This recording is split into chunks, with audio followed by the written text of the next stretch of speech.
back to another episode of Writer's Block. I am your host, Journal staff writer Sean Reider. Today we are joined by the great BJ Rains of Bronco Nation News. I know a couple Lobo fans are already well familiar with BJ and his work. Awesome conversation with BJ. Love talking to the guy. Did a great job helping us break down this upcoming game, New Mexico's upcoming game against Boise State. The final game in this series for what could be a hot minute, obviously, of Boise State leaving the Mountain West. We talked a little bit about that too. Before we get into our conversation with BJ, as always, I want to encourage you guys to subscribe to the YouTube channel, Albuquerque Journal, wherever where you're finding this podcast, watching this podcast right now. I encourage you to follow us also on Apple Podcasts and Spotify.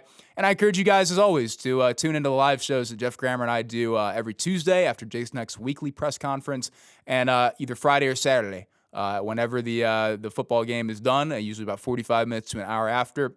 Grammer and I hop on live via YouTube and on Twitter, or I should say X, and kind of take, listener questions and, get into it and talk about the game. We love doing those shows, and, you guys are, the listeners are the people that make the shows really special, so we appreciate you guys, and I hope you keep tuning in. But that being said, I hope you enjoy our conversation with BJ here.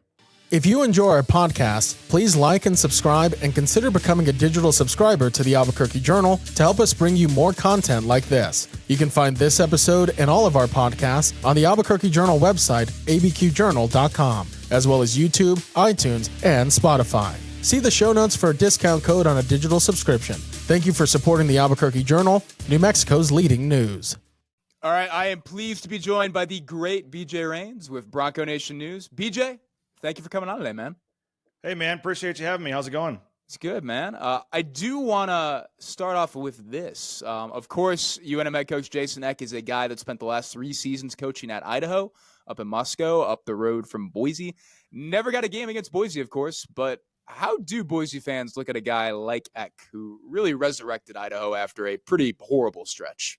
Oh, yeah, I think they have a lot of respect for him. He came on our show earlier today and had a lot of positive comments in the chat from fans and stuff. I mean, yeah, Idaho had really struggled, and to get them to where they were, back-to-back playoff appearances, I think, or all 3, whatever it was, after not doing it much at all before he got there. He turned that thing around, and he's always been very complimentary about Boise State. He's always said very nice, positive things. So I think there's a mutual respect there from Boise State fans. And obviously maybe it wasn't the same while he was at Idaho, but now he's moved on so they can feel a little differently about him. And yeah, I think it's hard not to be a fan of, because like I said, it's not like he's out taking shots or saying anything negative.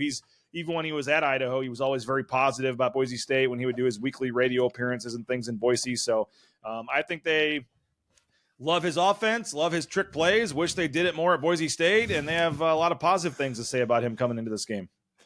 Let's talk a little bit about this game in particular and kind of the lead-in for Boise State. After winning the Mountain West and making a run to the college football playoff last season, massively successful season, Boise State is 3-2, dropped its opener to at South Florida, I should say, falling 28-7 at Notre Dame this last weekend. It's probably one more loss, I think, than expected, but in a couple months, we could honestly see both South Florida and Notre Dame right there in the playoff mix. With all that in mind, though, I mean, what is the mood around this program right now? Yeah, a lot of frustration, a lot of disappointment. I mean, I don't think people expected to win the Notre Dame game, but the way it happened with the 4 turnovers on offense and just not really, not getting great quarterback play in that game, having 12 penalties in that game, missing some tackles, they felt like that the defense played well enough where they should have been in that game, and they're winning 7-6 with 4 minutes left in the second quarter, give up a long, touchdown drive right before the half, which really hurt, and then just couldn't really do much in the second half and had some key penalties that killed them. So I think that going into the game, most fans, knew that, probably would lose. I mean, you're 21-point underdogs, and that is what they lost. So the final result is about what I guess most people thought, but the way they got there and the chance they had for, to play much better and make that more of a game, I think frustrated some people. And like you said, when you throw in the South Florida loss, here you are at 3-2. And the bigger issue is that you pretty much, your chances of the playoff is pretty much done. And I mean, that's a flat out goal on the wall in the team meeting room to get to the CFP. And so when that's,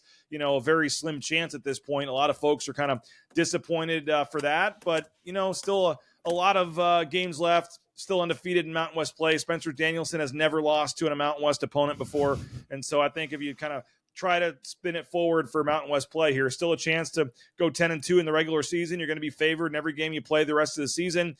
And you got, the tougher games at home. And so a chance still to win a conference championship. Three-peat on the way out the door to the Pac-12, I know, is something that they're trying to, do on the way out. And so a lot of opportunities ahead, but I do think some disappointment because after making the playoff last year, a lot of people thought this is a team that should get back to the playoff again. And the fact that doesn't look very likely right now does have some people disappointed. I do want to, and not to linger on the losses because they are 3-2, they've won 3 games and all that. But I do kind of want to circle back to that South Florida game too. I think that was a 34-7 final, if I remember correctly. You were there, obviously. How shocking was that game to you? Yeah, it was the Thursday night opener to the season, and I don't think people knew that South Florida was, maybe quite as good as they are as well. But yeah, it was just not very good at all. And there was a lot of just tackling issues. I mentioned some of the undisciplined plays. There was a personal foul on a rough late hit on a quarterback that led to a touchdown drive that a lot of people were frustrated with, and they just didn't play well. And there was some lack of effort plays. There was some plays that went viral where some of the DBs were just kind of jogging after the ball carrier, not running. And there was just some effort plays. And Spencer Danielson kind of said our effort and mentality wasn't where it needed to be and was kind of surprised by that. A lot of people it wasn't Boise State football. It was just a very weird game. A lot of people thought it would kind of, reset them, lock them back in. But at that point, you're already playing from behind the 8 ball. You knew you probably had to beat Notre Dame at that point to get back in the playoff mix. So it was just a super big buzzkill. You go to the playoff, you have all this excitement for the season, and then the very first game you come out and lose in ugly fashion like that. So it was just a huge buzzkill for the rest of the season.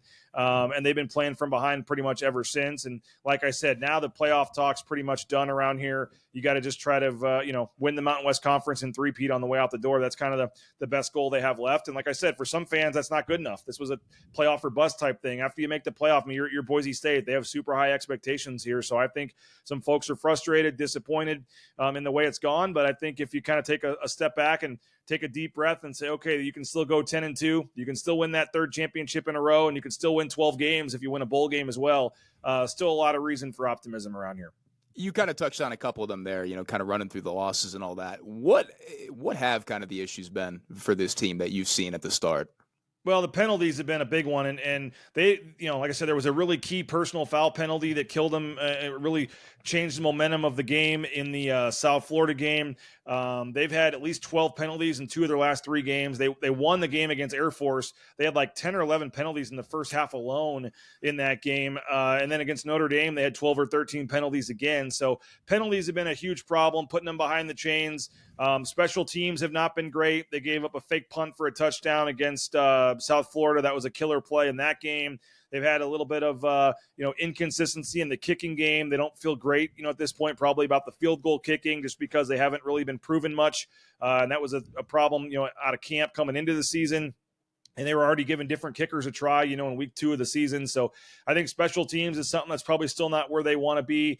And then defensively, they've been missing some tackles as well. I think they had 17 missed tackles in the Notre Dame game. The defense overall actually played pretty well, held Notre Dame to 28 points. And, if you would have said before the game, you're going to hold Notre Dame to 28 points and under 400 yards of offense, you probably would have thought Boise State won the game. But Maddox Madsen had the 4 interceptions in that game, and that was, a big struggle there. So I would say it's a combination of things, but penalties, special teams, not tackling great on defense at times, and then maybe some inconsistent quarterback play at times too has been a little bit of an issue. And, the receivers, obviously Ashton Genty's gone. Everybody knew that coming into the season. The running game has actually been okay, even though it wasn't great against Notre Dame. But at times, the receivers maybe haven't done quite a good enough job to help out Maddox Madsen, and Spencer Danielson brought that up. And after the last game, that maybe they weren't getting open or winning their one-on-ones as much as they need to. So it's been problems across the board, to be honest with you. Every position you could find something. It's just been a multitude of errors that, like I said, unfortunately have them sitting here at 3-2. I do want to delve into the quarterback. As an outside observer, I thought by this point in the year I'd probably have my mind made up on Maddox Madsen and all that as well. I think the number is 9 touchdowns, 5 interceptions. Obviously had 4 against Notre Dame and all that. What have you made of his season to this point? Yeah, he was overall playing really well until that game, against Notre Dame, and a lot of people I think were, in terms of how that went, surprised. 4 picks, didn't go well, like I said, and you point your finger at the head coach first, and then it's usually the starting quarterback right away that everybody wants to bench and move on from, and that's obviously been the storyline here recently. But he was the preseason Mountain West Player of the Year. as you said, overall the numbers have been pretty good. I think he had back-to-back 300-yard passing games coming into that and had played really well. And then, just had one of the interceptions, the wide receiver fell down. I mean, it wasn't, there were a couple other, circumstances, and they're not making excuses for him, but it wasn't maybe just where he threw 4 straight passes to the other team. There was some other stuff that played into that a little bit, but overall did not play great in that game. I mean, you look at your other game against South Florida that you lose, you only score 7 points in that game. I mean, 7 points in your 2 losses. You need your quarterback to really step up and win, play better and try to win you some of those games. So I would say he's been, I would say fine. A lot of fans want him benched and are disappointed. I think he's been fine. He didn't play great against Notre Dame, but he's certainly still the best option on the roster. And I know he's like 6th or 7th in some of the numbers, in terms of efficiency and some of that in the Mountain West Conference. But, you have played a couple tough games to this point, and I think some of that will even out as the season goes on. But I would say good, but not great to this point, in my opinion. It was never I never thought it was kind of fair for anybody that was coming after Ashton Genty and all that, and going to try and be the lead back in this offense in a lot of respects. But Dylan Riley, Sire Gaines, Malik Sherrod coming over from Fresno State and all that. I know it was a little bit of a slower start for Sherrod in particular and all that as well. What have you also made of kind of the running backs this year? Yeah, and that was part of the problem. They couldn't really establish the run against Notre Dame. That was a huge problem for him in terms of trying to establish the run and be able to get to some of the other things in the passing game that they wanted to. And it's been kind of a different guy. I mean, Sire Gaines was banged up a little bit, and that allowed in one of the games against Air Force Dylan Riley, a true freshman, to come in, and he had a tremendous game, rushed for over 100 yards and had 5 touchdowns, 4 rushing, 1 receiving.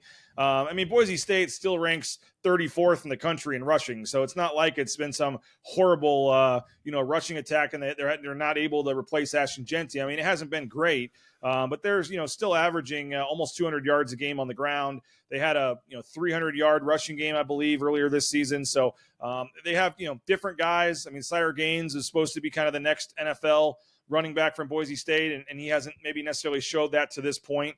He's more of your, he's got speed, but he's more of your bruiser a little bit as well, and can get in there, and he's kind of, your every down type guy. Sherrod's more your shifty screen pass type guy, and doing some things there. And then Dylan Riley, I think, has a speed where he can kind of do it all.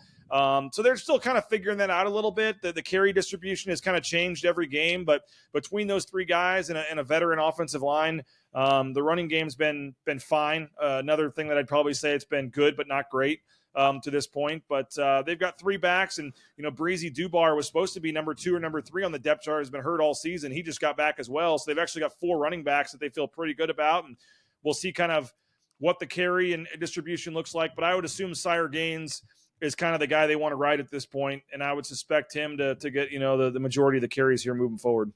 When Jason Eck was talking about Boise State yesterday and some of the areas that he was just kind of looking at on both sides of the ball, the first thing he started with, he said, I think they're pretty good defensively on the back end. He said, I think they're very, very good. I put that tweet out, and Boise fans had a reaction to that. Yes, they did. What have you made about of some of the kind of the secondary issues that at least Jason Eck doesn't quite see, but at least Boise fans are kind of seeing right now? Yeah, and I think it's just some of the explosive passing plays. I think it's some of the 50-50 balls that, it seems like the offensive player comes down with a lot of those 50-50 balls, which frustrates a lot of fans. They haven't had a ton of interceptions or takeaways. I mean, their 2 starting corners, I think, have like 3 interceptions in the last 2 seasons or whatever it is. They just haven't gotten a lot of takeaways, haven't gotten a ton of kind of game-changing plays. And like I said, it seems like, and I know, sometimes the numbers don't always back up what you think you're seeing. But there's times where it just seems like anytime the opposing, it's 3rd and 5, they're going to find a way to get 7 on a pass play. And a lot of times it seems like the guy's wide open. So I know everybody has positions, coaches they want to criticize. The cornerbacks coach here for 2 years has been the whipping boy for fans and wanting him gone. And it is what it is. But they did have 4 takeaways in the game against Appalachian State 2 weeks ago. We're not able to get any in the Notre Dame game, but overall I thought they actually played decent. Amarion McCoy only gave up 2 catches in the Notre Dame game. And, I feel like they're getting some things turned around in that area. But I mean, you look at the pass defense, and they still rank, obviously, I guess that's their 39th right now in passing defense. And they did give up over 200 yards to Air Force, which a lot of fans were like, how does Air Force pass for 200 yards against you? But I would say mixed results. I think it's getting better, but on defense, that's the one position that fans certainly want to look at. And yeah, when you put that tweet out there, I knew right away that was going to draw some reactions. And you know, they're bringing up Lou Holtz and all this stuff where they're talking about how great every position is and things. And we'll see. I mean, I know McCoy did have the pick 6 in the App State game, and he brought that up on our show too. So they've had good moments, you know, good plays at times, but overall the consistency, I think they're still looking for a little more there on the, you know, the safeties are pretty good. Ty Benefield's an NFL safety, number 0. But the corners, I think in particular, are the one that folks would like to see a little more improved play from. No, I knew that tweet would get attention because that's why I put it out there, and it surprised me it was the first thing you went to. And look, it's never great when Air Force puts 200 on you in the air, but at the same time they're putting a lot up through the air this season. In particular, I am personally a big fan of this front 7. Guys like Braxton Feely, Jaden Virgin Morgan, and all that, and I do like the linebackers as well. What are you seeing out of this front 7 at this point in the year? Yeah, I mean, they're not getting, you know, they led the nation in sacks last year. I mean, the Boise State's defense had the most sacks in the nation last year, and they did it from a lot of variety of ways. And I know they've played a triple option team. They've played some different styles, so it's not really, you know, apples to apples at this point in the season, but they haven't necessarily gotten the number of sacks and gotten in the backfield and gotten the pressure as much as they have. And they have a kind of a, new look defensive line, had to bring in some transfers and things. And, you know, Jaden Virgin Morgan had double-digit sacks last year as kind of the complement to Ahmed Hassanin, who's, you know, in the NFL now. And now that Jaden Virgin Morgan is kind of the preseason, you know, guy that everyone's looking at and talking about, he's getting a lot more, and we talked to him yesterday, he's getting a lot more double teams and chip blocks and things. And so it's been a little tougher for him to get going. I mean, I think the two edges only have like 2 or 3 sacks combined on the season to this point. So they're trying to find a way to get more pressure on the quarterback. You know, the linebacking core, there's some young guys that have stepped up. You know, they lost one of their starting linebackers to UNC in the portal, North Carolina, you know, in the spring. And so they've got Marco Notriani, who's an all-conference player. There's some other kind of younger guys that are stepping up and getting their chance. So I would say overall, you know, been solid. But they're trying to find a way to get more pressure on the quarterback and get some more sacks. And like I said, tackling at times this year has been a little bit of an issue as well. I know there's some of this maybe probably more with basketball in particular, but obviously, look, you know, Boise State's leaving the conference, you know, after this season as well. You know, New Mexico's staying behind and all that. Is there any sort of fan bittersweetness, if that's even a word, towards the fact that, you know, this is the last one against New Mexico, or do they just got to care? No, we need to get a win after losing to Notre Dame. Yeah, I mean, I don't think it's any disrespect to New Mexico, but it's not like there's been some great football rivalry with New Mexico over the years. And I mean, New Mexico did come into the blue with Bob Davie. They won on the blue and then took a famous team picture on the field that kind of frustrated some players and fans, and mostly fans. I mean, I think players and coaches were like, hey, you just kicked our ass on the field, take whatever picture you want. But I mean, a lot of fans saw that as disrespectful or whatever else. So there's a little bit of history there, but for the most part, Boise State has done pretty well against New Mexico, you know, in recent years. So I don't see it as a big rivalry or anything. And I think all these, I'm sure it's more on the other side. The New Mexicos of the world probably feel like, oh, here's Boise State, you know, who kind of, you know, let's be honest, has helped with the TV dollars and helped, you know, kind of help with this conference and kind of anchor this conference for a long time on the football side. Here they are kind of leaving us behind. So I would suspect more people are more frustrated at Boise State on the other side and wanting to kind of beat them on the way out the door and try to keep them from winning 3 straight. But I don't see much on the Boise State side. Like you said, New Mexico basketball, that's a different story. And that's something that I think could even continue. I've talked to Leon Rice about that. And I think that's, you know, on the basketball side, you have to fill so many non-conference games.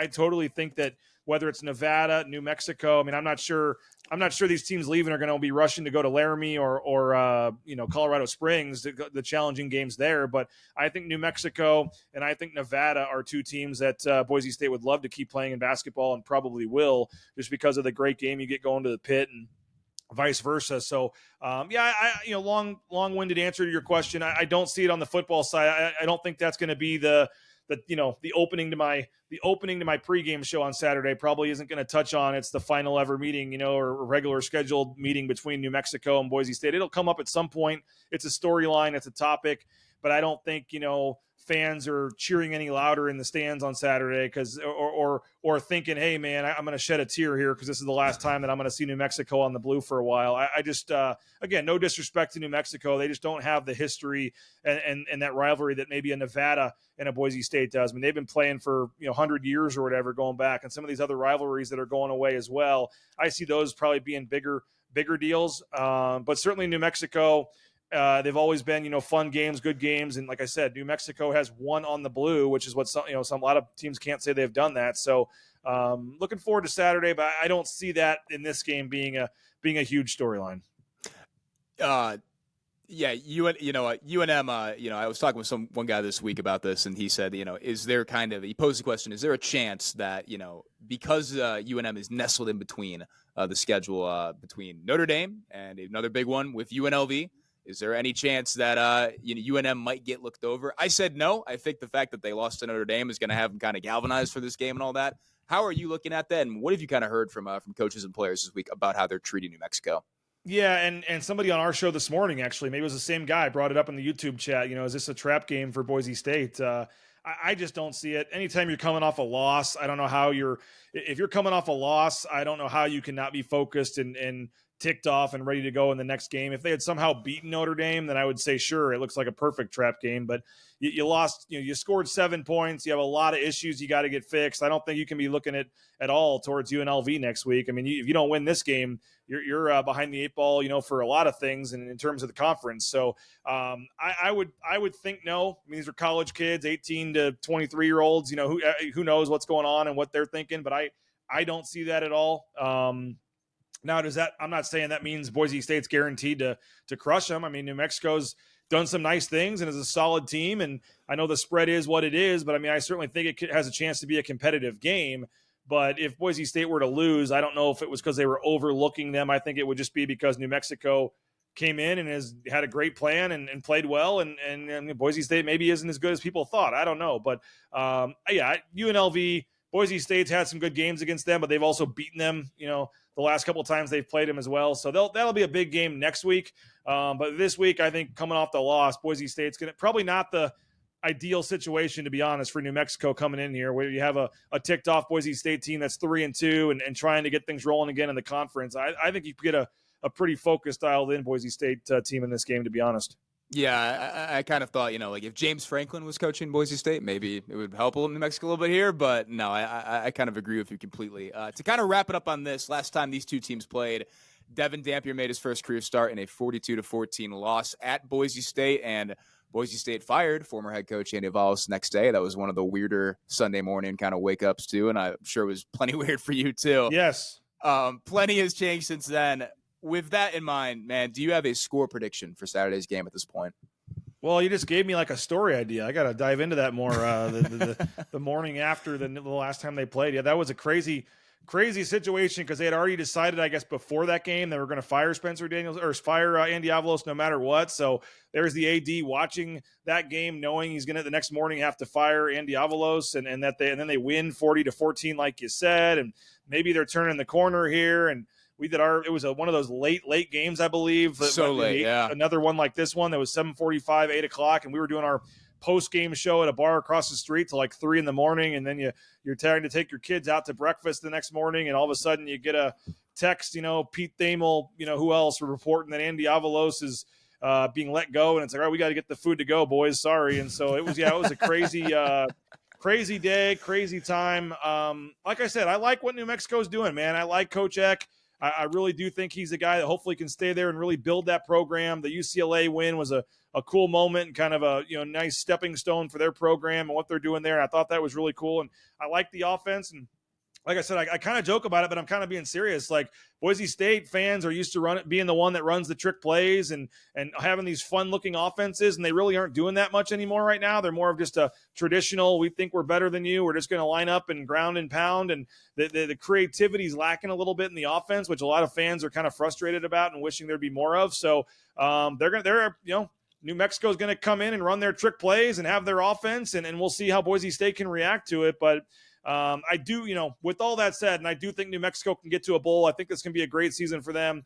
I do just think the timing is not ideal for them to be playing Boise State in this game. Boise State's back at home where, they're always tough to beat at home. They have, I think, the 4th or 5th longest home winning streak in the country right now. And you throw in just the 3-2 and the Notre Dame and a lot of fans, calling for Maddox Madsen to be benched and all this. It wouldn't shock me if they go out and are just dialed in and play really, really well. And that is kind of a high spread that keeps rising, 16 and a half, whatever it ends up, being by kickoff. And I think that's probably about right, but I do think Boise State gets back on track in this game. I don't know if it's quite as much as 40-14 like the last time, but I could see it being, 38-21, something like that. I think the spread's probably about right, but I really do think Boise State, it wouldn't shock me either if they won this game 45-10 or something. I think Boise State is just kind of, ticked off and needs someone to take it out on, and wants to kind of, establish themselves again in the Mountain West Conference as kind of the team to beat here. And I could see this game going a multitude of ways. I don't see them losing. I just think there's too much on the line for them right now, and they're too dialed in. And I just think, frankly, they have the talent advantage and being at home. I would be shocked if they lost this game. But I think they play well. And if I had to lean covering the spread or not covering the spread, I think I would lean covering the spread, but I think the number is probably about right. And it's probably, 17-point win type of thing. I think the number's about right, too. And I'm going to have to look out for that story from you later this week, because I had never Maybe felt too late in the week at this point, but I'm certainly going to have to bring it up on our shows and our pregame show with some of the same analysts we had. And you should have told me about this last week. I didn't realize that was the last time they had played. I had never felt so bad in my life as waking up, seeing that notification, going to my laptop, and realizing I left my laptop charger in the press box. So, hey, I know you guys at Boise are dealing with this whole situation, but I got to get my charger, man, before Real I get world out problems. of here. Yeah. So did they, is it still in the press box then, or? No, I tell you this, man, they did get me my charger. So that was, I'm dealing with that of all things. They managed to get me my charger. So was very happy with them and the comm staff at Boise State. So I'm trying to think here then, did Boise State not go back? They're playing 2 straight times in Boise? Yeah, 2 straight times. Because the last time they played in Albuquerque was 2022. Okay. Wow. Interesting. I would have thought that, I know they did a little 3-year rotation thing, but I would have thought that they would have tried to, yeah, that's interesting how that, I guess with leaving the conference and all that, maybe it changed things. I don't know. That's interesting, but yeah, what a night that was. Wow. That was, never got to eat my pancakes that next morning. That was crazy. But yeah, there's all kinds of beat writing stories and things like you said, you're worried about losing a laptop and then you realize, oh yeah, the other team just fired their coach. So yeah, it's funny how that works. But yeah, that was man, thinking back to that was just absolutely nuts and crazy. And it's funny though, because Boise State fans, I know you're trying to get me off, but I mean, Boise State fans, after the Notre Dame game, all of a sudden some of them are turning on Spencer Danielson already and saying, oh man, this guy's too nice to his players. And oh, we can't win the big game. I mean, I think he's 0-4 now against the Power 4. Since he took over. And so I think a lot of fans are, the realistic ones are saying, hey, this is, we got the right guy, give it some time here. But there were some people on our post-game show and whatever else starting to be a little frustrated with Coach Danielson that he can't win the quote unquote big game. So that's another reason why I probably expect them to want to take things out, unfortunately, on the Lobos on Saturday to quiet some folks up. Yeah. Well, BJ, I hope, regardless of what happens this week, that you will be able to get your pancakes on Sunday. Thank you again for coming on, man. Always great talking with you, and I'll see you in Boise, man. Appreciate you, man. Looking forward to it. Thanks a lot. Thank you.